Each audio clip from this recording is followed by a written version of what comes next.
राधा वल्लभ श्री हरिवंश। इस वीडियो में हम बात करने वाले हैं कि पीरियड यानी मासिक धर्म में सावन सोमवार के या फिर मंगला गौरी के व्रत कैसे करने चाहिए। तो 3 तरीके बताने वाली हूँ जिनसे आप अपने व्रत को पूर्णता प्रदान कर सकते हैं या फिर व्रत का फल प्राप्त कर सकते हैं 2 तरीकों के माध्यम से।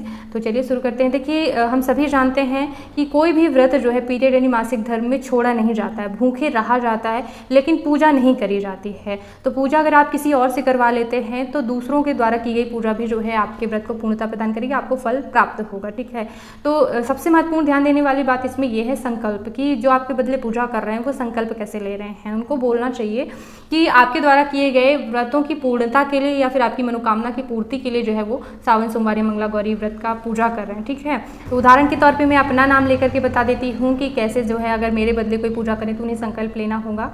तो देखिए, जो भी पूजा करने जा रहे हैं उन्हें हाथ में जल लेना चाहिए और फिर बोलना चाहिए कि मैं प्रियंका के द्वारा किए गए सावन सोमवार व्रत की पूर्णता के लिए और उनके मनोवांछित फलों की प्राप्ति के लिए सावन सोमवार की पूजा करने का संकल्प लेता हूँ या फिर मंगला गौरी की पूजा करने का संकल्प लेती हूँ। ऐसा बोल करके संकल्प इस प्रकार से भगवान के सामने रखना होता है। और इस संकल्प से ऐसा नहीं कि केवल जिसने व्रत किया उसी को फल मिलेगा, नहीं, जो पूजा कर रहे हैं दोनों को फल प्राप्त होता है। तो ये बहुत अच्छा माध्यम है। अब ये तो पहला तरीका हो गया कि अगर कोई है तो करवा ली पूजा, लेकिन कई बार लोग फ्लैट में रहते हैं, केवल पति है तो पति को भी टाइम नहीं है तो पूजा नहीं कर पा रहे हैं। ऐसी स्थिति में क्या करना चाहिए? ऐसी स्थिति में आप जो है मानसिक पूजा के माध्यम से अपने व्रत को पूर्णता प्रदान कर सकते हैं, व्रत का पूरा फल प्राप्त कर सकते हैं। मानसिक पूजा क्या होती है? वैसे तो ग्रंथों में शरीर द्वारा की गई पूजा से भी ज़्यादा मानसिक पूजा का फल बताया गया, लेकिन बहुत ज़्यादा कठिन इसलिए होती है कि अगर आप बीच में, क्योंकि मन में ये कल्पना करनी होती पूजा करने की, ठीक है, तो मन में अगर आप कुछ दूसरा सोचने लगे पूजा सोचते सोचते तो ऐसा हो गया कि आप पूजा से उठकर बीच में चले गए, इसलिए थोड़ा सा कठिन होती है क्योंकि मन चंचल है, बीच में दूसरी बात भी सोच सकता है। करना क्या होता है इसमें, एक स्थान पर बैठ के आपको पूरी वही कल्पना करनी जैसे कि आपने जो है कभी पूजा करी है भगवान भोलेनाथ की। आपके घर में जो शिवलिंग है आप उन्हें ला रहे हैं या फिर मिट्टी के शिवलिंग बना रहे हैं, उनको बेलपत्र पर आसन दे रहे हैं, फिर दीपक प्रज्वलित किया आपने और फिर जो है आप संकल्प वगैरह लेकर के उन्हें दूध दही घी शक्कर से अभिषेक करवा रहे हैं। तो चाहे आप जल्दी जल्दी करें, 10 मिनट के अंदर निपटा लें, फिर काफ़ी समय आप लगा रहे हैं, जैसा भी आपको अभ्यास हो वैसे आपको करना है। ठीक है, और अब इसमें ये आता है कि प्रसाद फिर कैसे चढ़ाना है, क्या है। देखिए, मानसिक रूप से तो आपने प्रसाद चढ़ाया ही है, आप खाएंगे क्या, ऐसा भी होता है। तो कोई भी प्रसाद जैसे किशमिश वगैरह अगर कोई लगाता है प्रसाद, ठीक है, भगवान का, तो वो प्रसाद जो है आप अपने भोजन में रख लें। क्या होता है कि भगवान का थोड़ा सा भी प्रसाद हमने भोजन में रख लिया, पूरा भोजन हमारा भगवान का प्रसाद बन गया है ना। अमृत की एक बूंद अगर किसी चीज़ में गिर गई, पूरा चीज़ अमृत हो गया।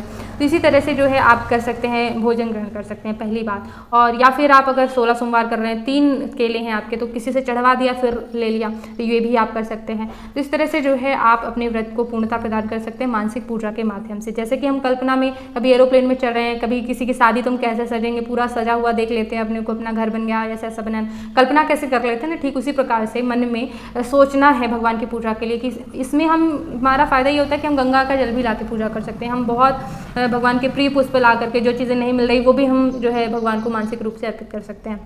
अब क्या होता है कि अगर मानसिक पूजा में कोई गलती हुई, कोई स्टेप कोई क्रम हम भूल गए, इसके लिए क्या करना है। तो इसके लिए मैं हमेशा बताती हूँ चाहे आप शरीर से पूजा करें या फिर मन में पूजा करें, अगर आप पूजा के अंत में भगवान के नाम का संकीर्तन करते हैं, यानी कि भगवान के नाम को गाते हैं, फिर नाम जप करते हैं, तो व्रत की गलतियाँ भगवान क्षमा करते हैं, व्रत को पूर्णता मिलती है। बड़े बड़े अनुष्ठानों में नाम संकीर्तन किया जाता है, मंत्र जप पाठ वगैरह जहाँ होते हैं वहाँ भी अंत में नाम कीर्तन इसलिए किया जाता है कि जबान कभी लटपटा गई, कभी अशुद्ध बोल गए बड़े से बड़े लोग, तो उसकी पूर्णता हो जाती है, अनुष्ठान सफल हो जाता है नाम संकीर्तन नाम जप करने से। तो ये मानसिक पूजा की सफलता के लिए करना है। तो कहना चाहूँगी टूटा फूटा जो भी बने, कि अगर आप मन में कलश की स्थापना नहीं कर पा रहे हैं तो यूं ही दूध दही घी शक्कर से आप नहला दिए, आप मंदिर जाके या फिर जो है घर में ही नहला दिए। सिर्फ सोचना है, वस्तुओं का स्पर्श नहीं करना कि आप दूध दही ला के रखें फिर जो है सोचें, ऐसा नहीं, केवल मन में ही सोचना होता है। ठीक है, तो टूटी फूटी जो भी बने आपसे मानसिक पूजा जरूर कीजिए, साथ में नाम जप करिए, पूरा फल आपको जो है मतलब व्रत का मिलेगा। दूसरी चीज़ है, अब अगर ऐसा है कि आपसे मानसिक पूजा करते बिल्कुल भी नहीं बन रहा है, तो ऐसी स्थिति में आप एक और कार्य करके व्रत को पूर्णता प्रदान कर सकते हैं, वो है नाम जप करना। एक स्थान पे बैठकर या फिर चलते फिरते, लेकिन बहुत मन चंचल होता है तो हम कर नहीं पाते हैं, इसके लिए देखिए इस प्रकार से टैली काउंटर लेकर के जो है आप नाम जप कर सकते हैं।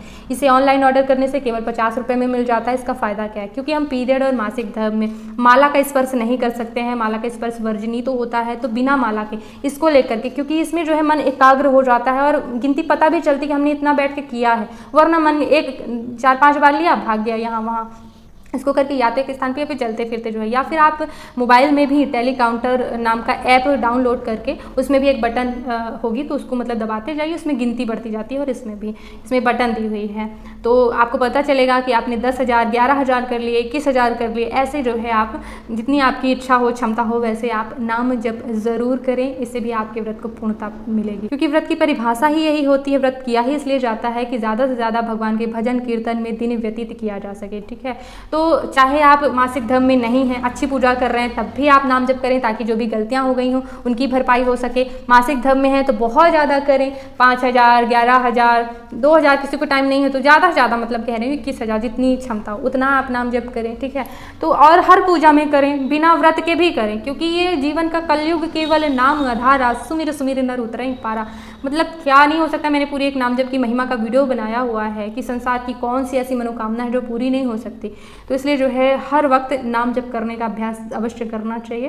तो नाम जप क्या है, कैसे करते हैं, क्या विधि है, इसके मैंने कई वीडियो दिए हुए हैं, और भक्ति की अलग से प्लेलिस्ट बनाई हुई है, शिव जी की पूजा की अलग से पूरे 15-20 वीडियो हैं। तो एक बार चैनल पे ज़रूर आइएगा, बहुत महत्वपूर्ण, क्योंकि शास्त्रीय रीति से पूजा करके दिखाती हूँ। पूजा भी जो है जैसे पंडितों के घर से ही हूँ, तो अच्छी पूजा विधि जो मतलब एक संतुष्टि आपको प्रदान करेगी कि हाँ हमने अच्छा किया। तो आप ज़रूर आएँ, देखें। आप सब्सक्राइब कर सकते हैं। इस वीडियो को देखने के लिए बहुत बहुत धन्यवाद। राधे राधे।